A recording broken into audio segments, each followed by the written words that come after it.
6th standard Tamil, 7th standard Tamil வந்து எல்லாமே revise பண்ணியாச்சு. 8th ஸ்டாண்டர்ட் தமிழும் ஆல்ரெடி வந்து 3 வீடியோ போட்டாச்சு. இது வந்து 4th பார்ட்டு. ஸோ இதோட வந்து கம்ப்ளீட் பண்ணிடலாம். 8th ஸ்டாண்டர்டும் வந்து ரிவைஸ் பண்ணி முடிச்சிடலாம். ஸோ போன வீடியோவோட கண்டினியூஷன் இது. தொகாநிலை தொடர்னா என்ன? ஃபஸ்ட்டு தொகைநிலை தொடர் வந்து ஆல்ரெடி பார்த்தோம். தொகைநிலை தொடர்னா மறைஞ்சு வந்தால் தொகைநிலை தொடர், மறையாமல் வந்தால் தொகாநிலை தொடர். ஸோ தொகாநிலை தொடர்களில் வந்து நிறைய டைப்ஸ் இருக்குது. ஃபஸ்ட்டு வந்து இடைச்சொல் தொடர். இடைச்சொல் தொடர்னா அந்த இடைச்சொல் வந்து வரும். ஸோ அதோட ஒரு தொடராக சேர்ந்து வருது. மற்ற பிற எக்ஸாம்பிள். அடுத்து உரிச்சொற்றொடர்னா சாலவும் நன்று. இணைச்சொற்கள் வந்து 3 வகைப்படும். இது வந்து புக் பேக்கில் இருக்காது, ஓகேவா? இணைச்சொற்கள் 3 வகை. நேரிணை, எதிரிணை, செரி இணை. நேரிணை, எதிரிணை, செரி இணை. நேரிணைனா 2 ஒரே மீனிங்கில் வரும், சீரும் சிறப்பும். எதிரிணைனா இரவு பகல். செரி இணை பச்சை பசையில், வெள்ளை விளையர், கண்ணங்கரேல், நட்ட நடுவில். இதெல்லாம் செரி இணைக்கு எக்ஸாம்பிள். நேரிணை, எதிரிணை, செரி இணை. செரி இணைக்கு எக்ஸாம்பிள் பச்சை பசையில், வெள்ளை விளையர், கண்ணங்கரேல், நட்ட நடுவில். 19 நரம்புகளை உடையது வந்து மகரையால், ஓகேவா? மோதி அப்படின்னா மோதி ஒலி எழுப்புறது கஞ்சக்கருவி. சிறிய உடுக்கை வந்து குடுகுடுப்பை அப்படின்னு சொல்கிறோம். முதற்கருவி எது அப்படின்னா மத்தளம். சரியா? யாழ் வந்து வீணை வகையை சேர்ந்தது. இயற்கையான கருவி எது அப்படின்னா சங்கு. அடுத்து வட்டமான மணி, அது வந்து என்னென்னா சேகண்டி, இந்த ஷேப்பில் இருக்கும். மூங்கில் வந்து குழல். அடுத்து வந்து மூங்கில் வந்து குழல் மாதிரி தானே இருக்கும். ஸோ வீணை வந்து 7 நரம்பு இருக்கும், 7 மாதிரி இருக்கும். திருமணம் வந்து மணமுரசு. ட்ரம் வந்து தமிழில் முரசு, ட்ரம்மு தான் முரசு. பேஸ்கட்ரினா கூடை முடைதல். நெட்டிங் அப்படின்னா பின்னுதல். ஹான்னா கொம்பு. ரைட்னா சடங்கு. அடுத்து தகடூர் யாத்திரை. வளம் பெருகுக. வளம் பெருகுகள் வந்து தகடூர் யாத்திரை. புறத்திரட்டு பாடல் தொகுப்பு நூல். புறத்திரட்டு தொகுப்பு நூல் தான் தகடூர் யாத்திரை. அதில் வந்து வளம் பெருகுக, இதில் நான் வந்து இது பார்க்க போகிறோம். பெருநீரால் வாரி சிறக்க. இருநிலத்து சேரமன்ன நீட்டிலத்து நாறுக விளை வயல் அப்படின்னு சொல்லிட்டு பெருநீரால் வாரி சிறக்க. நீர்னாலே வளம் பெருகும். ஸோ வந்து பெருநீரால் வாரி சிறக்க இருநிலத்து அப்படின்னு சொல்லிட்டு ஆரம்பிக்கிற பாட்டு வந்து வளம் பெருகுக. இதோட ஆத்தர் வந்து தெரியாது. எதுலேருந்து எடுத்திருக்காங்கன்னா தகடூர் யாத்திரை. தகடூர் யாத்திரை. பெருநீரால் வாரி வழங்குக புறத்திரட்டு பாடல்லேருந்து. வாரினா வருவாய். எஞ்சானம் அப்படின்னா குறைவின்றி. எஞ்சாமை அப்படின்னா குறைவின்றி. முட்டாதுன்னா தட்டுப்பாடின்றி. ஒட்டாதுன்னா வாட்டமின்றி. அடுத்து வைகுக அப்படின்னா தங்குக. ஓதைனா ஓசை. வெறியினா அஞ்சி. யானர்னா புது வருவாய், ஓகேவா? தகடூர் தான் இப்போ வந்து தருமபுரி அப்படின்னு அழைக்கப்படுது. பழந்தமிழர் வழிபாட்டு மரபுகள் வந்து மலைச்சோறு. கொங்கு நாட்டு மலைச்சோற்று வழிபாடு அப்படின்னு சொல்லுவாங்க. வாளியிலே மாக்கரைச்சு வாசலெல்லாம் கோலம் போட்டு கோலம் கரையவில்லை கொல்லைமலை பெய்யவில்லை அப்படின்னு சொல்லி. அடுத்து கண்மணியே பிண்டுகளே கனத்த மழை பெய்யவில்லை அப்படின்னு சொல்லிட்டு அதுக்கப்புறம் மழை பெய்ய ஆரம்பித்தோடனே பெய்யுதம்மா பேய்மலை பெய்யுதம்மா அப்படின்னு சொல்லிட்டு பாட்டு. இது வந்து என்னென்னா வந்து உப்பு இல்லாமல் சோறு வந்து ஒரு மொத்தமாக ஒரு இடத்துல எல்லோரும் சேர்ந்து சாப்பிடுவாங்க மழை பெய்யணும் அப்படின்றதுக்காக. ஸோ அதுதான் பழந்தமிழர் வழிபாட்டு முறைகளில் மலைச்சோறு. கொங்கு நாட்டு மலைச்சோற்று வழிபாடு அப்படின்னு சொன்னாங்க. இது பதிப்பிச்சவர் வந்து பதிப்பாசிரியர் கௌரன், ஓகேவா? இது வந்து மாரியாத்தா வனவாசம் அப்படின்னு சொல்லுவாங்க. வெளியில் போகிறது 3 to 5 நாள் வந்து வழிபட்டு மழை பெய்யாததுனால காட்டுக்கு போகிறதுக்காக எல்லோரும் கிளம்புறாங்க. அப்போ மழை பெஞ்சனால இந்த பாட்டு பாடுறாங்க. ஏன் உப்பில்லாச்சோறு பகிர்ந்து உண்ணுவாங்க. மலைச்சோற்று நோன்புன்னு அதுக்கு பேர். அடுத்து கொங்கு நாட்டு வணிகம். கொங்கு நாட்டு வணிகம்னா வந்து கொங்கு நாடு, இதனாலே வந்து இந்த சேரர்களோட நாடு தான், ஓகேவா? வன்புகழ் மூவர் யார்? சேர, சோழர், பாண்டியல். தன்பொழில் வரைப்பு. இது சொல்லுது யாருன்னா தொல்காப்பியத்தில் வரும். வன்புகழ் மூவர் தன்பொழில் வரைப்பு, தொல்காப்பியம். சரி, மூவேந்தர்கள் பற்றி வால்மீகி ராமாயணத்தில் வந்திருக்கு, மகாபாரதத்தில் வந்திருக்கு, அர்த்த சரித்திரத்தில் வந்திருக்கு, அசோகர் கல்வெட்டுலேயும் மூவேந்தர்கள் பற்றின குறிப்பு எல்லாத்துலேயுமே இருக்குது. சேரர்கள்லாம் இருக்கிறதுலே பழமையானவங்க அந்த ஆர்டர் படி பார்த்தா. அடுத்து போந்தை வேம்பே ஆரென வருவும் மாபெருந்தனையர் மலைத்த பூவும் சேரர்களை முன்வைக்கிறது. இப்படி போந்தை வேம்பே. இது வேம்பே அப்படின்னா வில்லு. ஸோ சேரர்கள். போந்தை வேம்பே ஆரென வருவும் மாபெருந்தானையர் மலைத்த பூவும். இது வந்து தொல்காப்பியத்தில் வர்ற பாட்டு. ஸோ இதுவும் என்ன தான் சொல்லுது? சேரர்கள் தான் ஃபஸ்ட்டு இருந்தாங்க அப்படின்னு சொல்லுது. சேரர்களோட நாடு வந்து குடநாடு. தலைநகரம் வந்து வஞ்சி.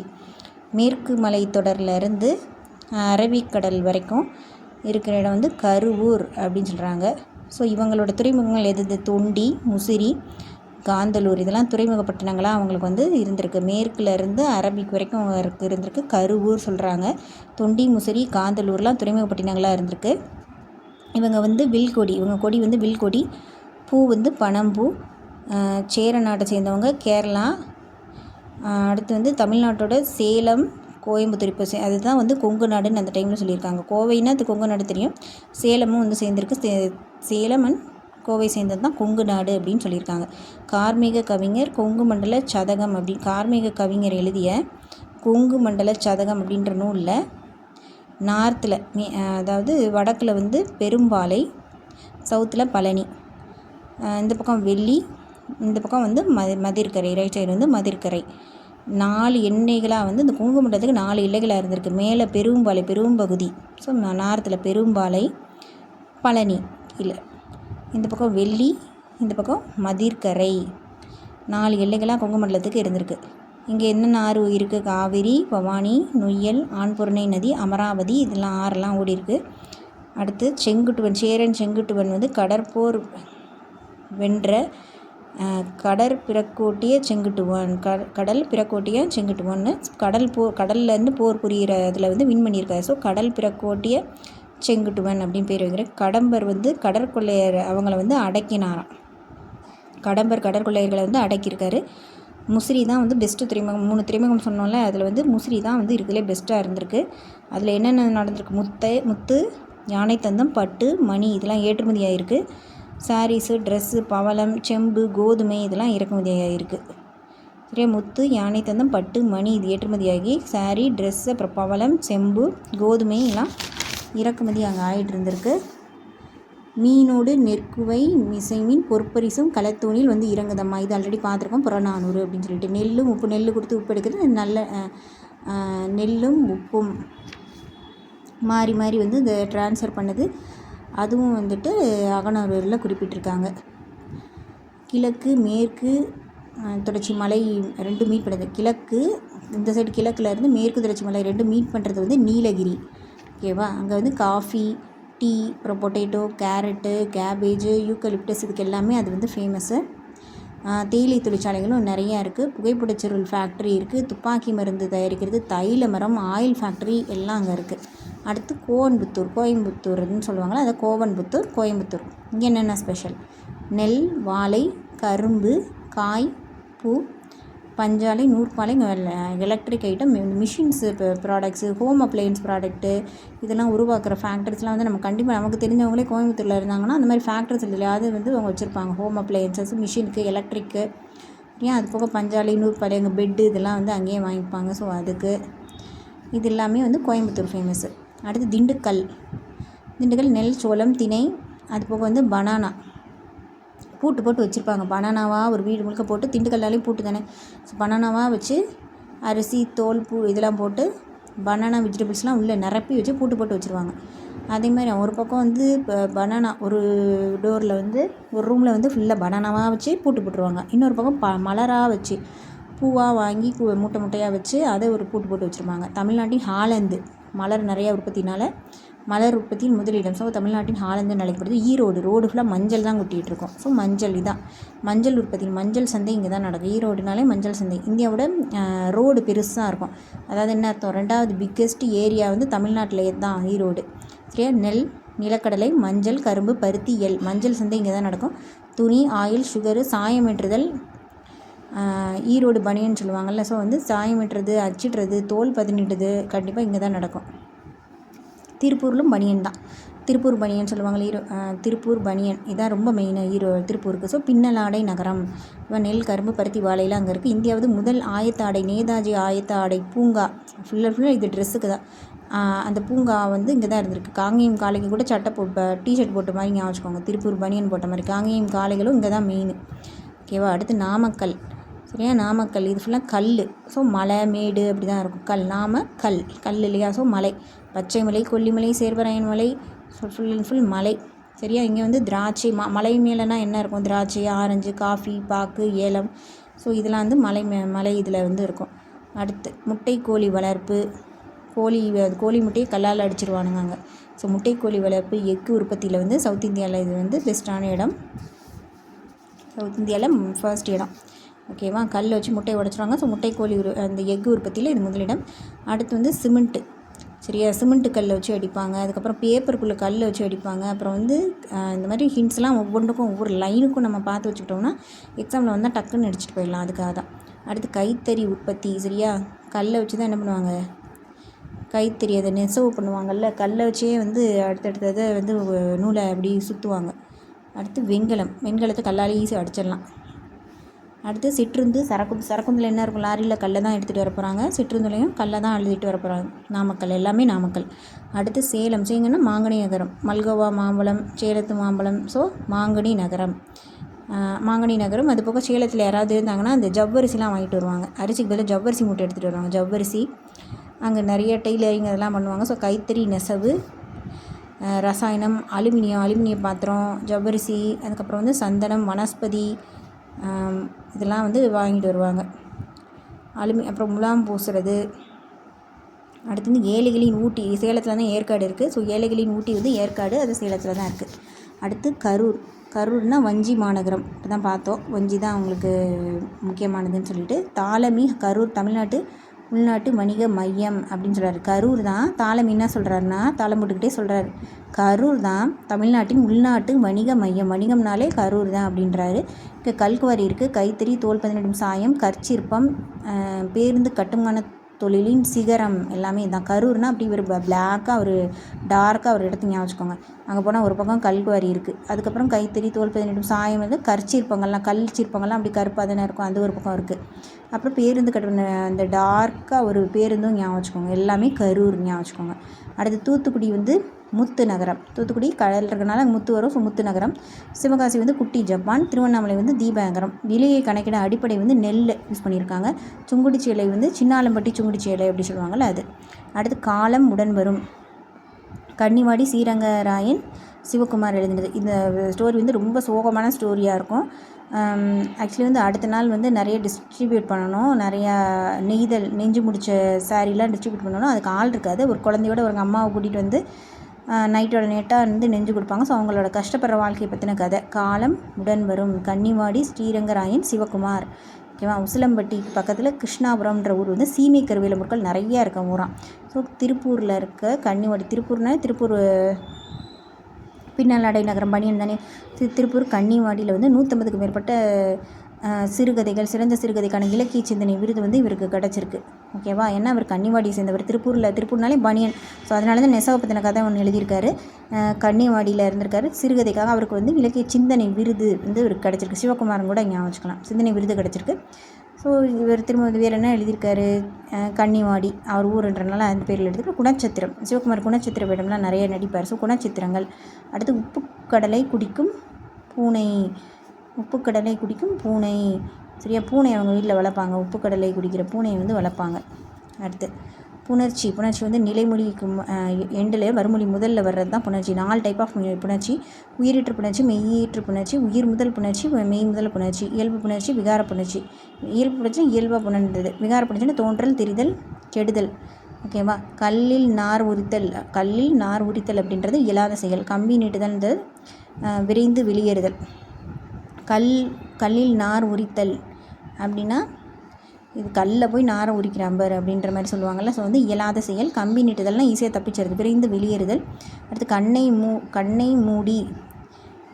மூடிட்டு ஒரு வேலை செய்வோம்னா ஆராய்ஞ்சு பார்க்காம இஷ்டத்துக்கு செய்கிறது. அடுத்து ஸ்ரீவில்லிபுத்தூர்னா பால்கோவா தான் ஃபேமஸ். லூம்னா தறி. டைரி ஃபார்ம்னா பால் பண்ணை. டேனிங்னா தோல் பதனிடுதல். டையிங்னா சாயம் ஏற்றுதல். ரெடிமேட் ட்ரெஸ்னால் ஆயத்த ஆடை. அடுத்து படை வேலம். கலிங்கத்து பரணி. சரியா? கலிங்கத்து பரணி எழுதினது வந்து ஜெயம் கொண்டார். ஸோ வந்து இது என்ன கதை அப்படின்னா, கலிங்கத்து படையின் நடுக்கம். சரியா? கலிங்க படை வந்து அப்படி நடுங்கி ஓடுது. எதுகொல் இது மாயை அலறி இரிந்தனர் கலிங்கரே லிங்கர் தோற்று சிதைந்தோடல். நிலக்கடல் பாய்வர் கரிமரம். சில பேர் கடலில் போய் பாஞ்சிட்டாங்க, சில பேர் இன்னொருத்தர் முந்திட்டு போயிட்டாங்க, சில பேர் குகையில் போய் ஒளிஞ்சுக்கிட்டாங்க. ஒருவர் ஓடி முந்தினர். நிழலை பார்த்து அஞ்சினர், இறைஞ்சி வேண்டினர். மலைகள் அதிர்வன போல் வேலம் முதுகு செய்யும் உபகாரம் அப்படின்னு சொல்லிட்டு படைக்கு பயந்து கலிங்கர் ஓடுறதை பற்றின கதை தான் வந்து இது. சரியா? அடுத்து மரளி அப்படின்னா காலன். மரளி எல்லாத்தையும் மறக்க வச்சுருவோம். காலம். மரளினா காலன். கரினா யானை. அறுவர்னா தமிழர். உடன்றன சினந்து எழுந்தன. வலிவர் அப்படின்னா நலிவு ஓடுவர். வலிவர் நடுவி ஓடுவர். பிலம்னா மலை குகை, எப்படி பிளந்துருக்குது மலை குகை. மண்டுதல்னா நெருங்குதல். இறைஞ்சினா வணங்கி வேண்டி. முலை அப்படின்னா மலை குகை. ஜெயங்கொண்டார் வந்து தீபங்குடி அப்படின்ற ஊரை சேர்ந்தவர். ஃபஸ்ட்டு குலோத்துங்க சோழனின் அவைகள புலவராக இருந்தவர். ஜெயங்கொண்டார் வந்து முதலாம் குலோத்துங்க சோழனின் அவைகள புலவராக இருந்திருக்காரு. தீபங்குடின்ற ஊரில் இருக்கார். பரணிக்கோர் ஜெயங்கொண்டார் அப்படின்னு பலபட்டடி சொக்கநாத புலவர் வந்து பாடியிருக்காரு. கலிங்கத்து பரணி வந்து 96 வகை சிற்றிலக்கியங்களில் ஒன்று. தமிழின் முதல் பரணி எது அப்படின்னா கலிங்கத்து பரணி தான். ஃபஸ்ட்டு குலோத்துங்க படை தலைவராக இருந்தவர் கருணாகர தொண்டைமான். அவர் வெற்றி பெற்றிருக்கார். ஃபஸ்ட்டு குலோத்துங்க படை தலைவராக இருந்த கருணாகர தொண்டைமான் வந்து வெற்றி பெற்றிருக்காது. ஸோ தென் தமிழ் தெய்வப்பரணி அப்படின்னு சொல்லிட்டு ஒட்டக்கூத்தர் வந்து சொல்கிறாரு. தென் தமிழ் தெய்வப்பரணி அப்படின்னு சொல்கிறது ஒட்டக்கூத்தர் ஒட்டிக்கிட்டே சொல்கிறார். கலித்தாலிசை மொத்தம் 599 தாலிசைகள் வந்து இருக்குது. போரில் 1000 பேரை வென்ற பரணி அப்படின்றது அர்த்தம். திரும்ப பார்த்துடலாமா? படைவேலம். கலிங்கத்து பரணி ஜெயங்கொண்டார் ஒருவர் எப்படி ஓடி முந்தினர் அப்படின்னு சொல்லிட்டு. மரளின காலன், கரின யானை, அறுவர்னா தமிழர், உடனடான சினந்து எழுந்தன, வலிவரம்னா அழிவு ஓடுவர், பிளம்னா மலைக்குகை, அடுத்து வந்து மண்டுதல் நெருங்குதல், இறைஞ்சினா வணங்கி, முளைனா மலைக்குகை. ஜெயங்கொண்டார் வந்து தீபங்குடியை சேர்ந்தவர். ஃபஸ்ட்டு இது குலோத்துங்க சோழனோட அவைகள புலவர். பரணிக்கோர் ஜெயங்கொண்டார் அப்படின்னு பலபட்டடை சொக்கநாத பன்னு வரும். ஸோ பலபட்டடை சொக்கநாத புலவர் சொல்லியிருக்காரு. தென்தமிழ் தெய்வப்பரணி அப்படின்னு சொல்லுறது ஒட்டக்கூத்தர்.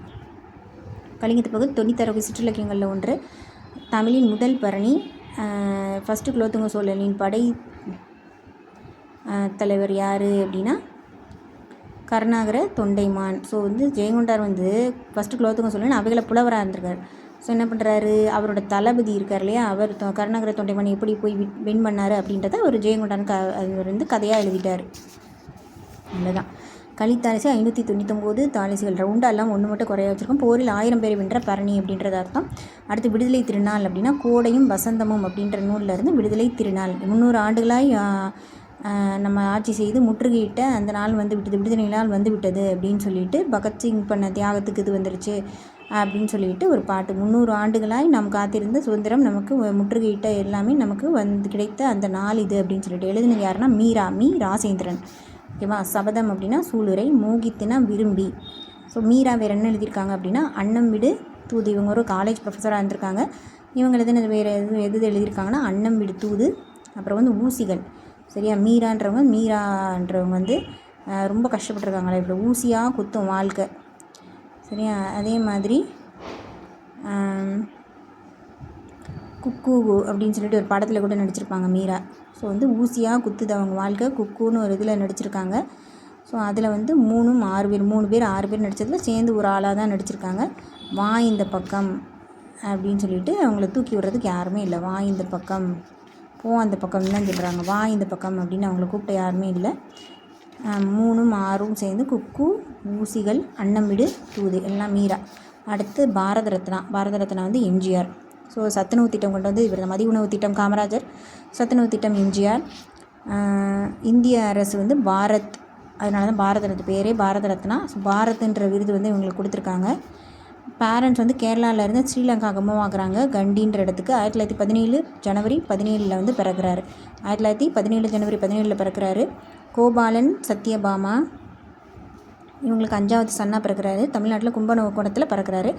காலனி வழங்கும் திட்டம் வந்து இவர் தான் உருவாக்கினார். காஷ்மீரில் இந்திய படை வீரர்கள் நலச்சங்கத்துக்கு வந்து ஒரு டொனேஷன் கொடுக்குறாரு. அவர்கிட்ட காசு இல்லாட்டாலும் இன்னொருத்திட்ட வாங்கி கொடுப்பாரு. அடுத்து சென்னை யூனிவர்சிட்டியில் வந்து டாக்டர் தமிழ்நாடு கவர்மெண்ட் எம்ஜிஆர் மருத்துவ பல்கலைக்கழகம் அப்படின்னு உருவாக்குது. சென்னை யூனிவர்சிட்டியில்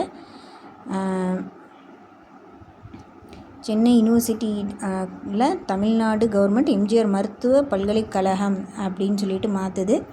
அவர் இறந்ததுக்கப்புறம் வந்து இந்தியன் கவர்மெண்ட் பாரத ரத்னா விருது, இந்த ஹெட்டிங்கே வந்து இப்போ இறந்ததுக்கப்புறம் தான் இந்திய மாமணி விருது வந்து கொடுக்குது 1988. ஓகேவா? எம்ஜி ராமச்சந்திரனில் எத்தனை லெட்டர் இருக்குன்னா 8 இருக்கும். 88 கொடுக்குறாங்கன்னு ஞாபகம் வச்சுக்கணும். ஓகேவா? இவருக்கு வேறு என்ன பேர்? பொன்மன செம்மல். உழவர்களுக்கான கடனை தள்ளுபடி பண்ணுறாரு. வீட்டு வசதி, பருப்பொடி, திருமண உதவி, தாய்சேய் நலம், மாணவருக்கான பாடநூல், முதியோருக்கு உதவித்தொகை, அப்புறம் வேலை இல்லாதவங்களுக்கு உதவித்தொகைன்னு சொல்லிட்டு எல்லாருக்குமே வந்து ஒவ்வொருத்தருக்கும் ஒவ்வொரு ஸ்கீம் வந்து உருவாக்கியிருக்காரு. அடுத்து பெரியார் சீர்திருத்தம் பண்ண லெட்டர்ஸை வந்து அறிமுகப்படுத்தி வச்ச சிஎம் வந்து இவர் தான். அடுத்து மதுரையில் 5ஆம் உலக தமிழ் மாநாடு வந்து நடக்குது, அது வெற்றிகரமாக நடத்தி முடிக்கிறாரு. மதுரையில் 5ஆம் உலக தமிழ் மாநாடு வந்து நடக்கும்போது இவர் தான் வெற்றிகரமாக நடத்தி முடிக்கிறாரு. அடுத்து தஞ்சாவூரில் 1000 ஏக்கரில் தமிழ் பல்கலைக்கழகம், நம்ம ஆல்ரெடி பார்த்தோம்ல தமிழ்நாடு அப்படின்னு சொல்லிட்டு இருக்கும்ல. ஸோ வந்து அந்த தமிழ் பல்கலைக்கழகத்தை தஞ்சாவூரில் வந்து 1000 ஏக்கரில் உருவாக்குறாரு. எம்ஜிஆர் நூற்றாண்டு விழா, எம்ஜிஆருக்கான நூற்றாண்டு விழா 2017 நடக்குது. ஏன்னா அவர் பிறந்தது வந்து 1917. ஸோ 100 வருஷம் கழிச்சு நூற்றாண்டு விழா 1917-18க்காக தமிழ்நாடு கவர்மெண்ட் சென்னை மதுரை பேருந்து நிலையத்தை எம்ஜிஆர் பேருந்து நிலையம் அப்படின்னு சொல்லிட்டு மாற்றுறாங்க. அடுத்து சென்னை சென்ட்ரல் ரயில்வே ஸ்டேஷனுக்கும் வந்து எம்ஜிஆர் மத்திய ரயில் நிலையம்னு பேர் மாற்றுறாங்க. அடுத்து அறிவுசால் ஔவையார், அதியமான் விசஸ் தொண்டைமான், அதாவது அதியமான் வந்து அவரோட கஷ்டப்பட்டு பறிச்சுட்டு வந்த நெல்லிக்கனியை வந்து ஔவையார் கொடுத்துருவாங்க. ஸோ அதுக்காக ஔவை என்ன பண்ணுவாங்க அப்படின்னா தொண்டைமான் கூட போர் நடக்க போகும், அவங்ககிட்ட போய் வந்து அதியமான்கிட்டலாம் வந்து புது ஒரு வாள் கூட புதுசாக இருக்காது, ஏன்னா எல்லாம் ஃபுல் அண்ட் ஃபுல் வந்து நிறைய பேர் வெற்றி பெற்று ரத்தமாக ஓடிக்கிட்டு இருக்கோம் அப்படின்லாம் சொல்லி அவங்கள வந்து மனசை மாற்றி போரே வேணான்ற முடிவுக்கு வர வைப்பாங்க. சிறியிலை நெல்லி தீங்கனி சொன்னது ஔவை. ஓகேவா.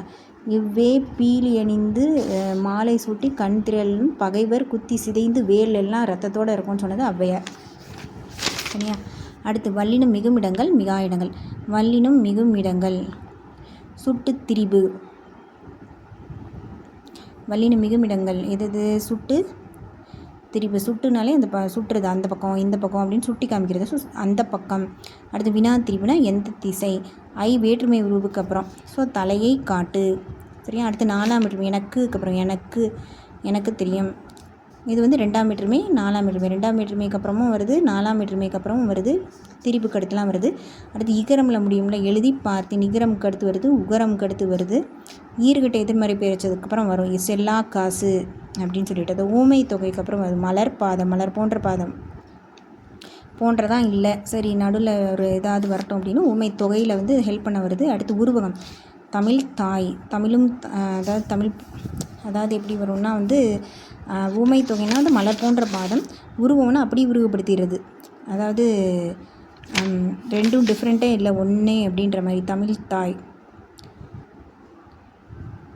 அடுத்து 8 10க்கு அப்புறம் 8 தொகை 10 பாட்டு, இது ரெண்டுக்கும் அடுத்து வந்து வல்லினம் மிகும். அப்படி இப்படி எப்படின்னு சொல்லிட்டு அதுக்கப்புறமும் வந்து வல்லினம் மிகும். திசை பெயர்கள் கிழக்கு மேற்கு வடக்கு தெற்கு, அதுக்கப்புறம் மிகும். மகரமை முடிகிற இடத்துல வந்து வல்லினம் வந்தால், அதாவது மகரமை முடிகிற இடத்துல மற்றது வந்தால் கிடையாது, வல்லினம் வந்தால் மட்டும்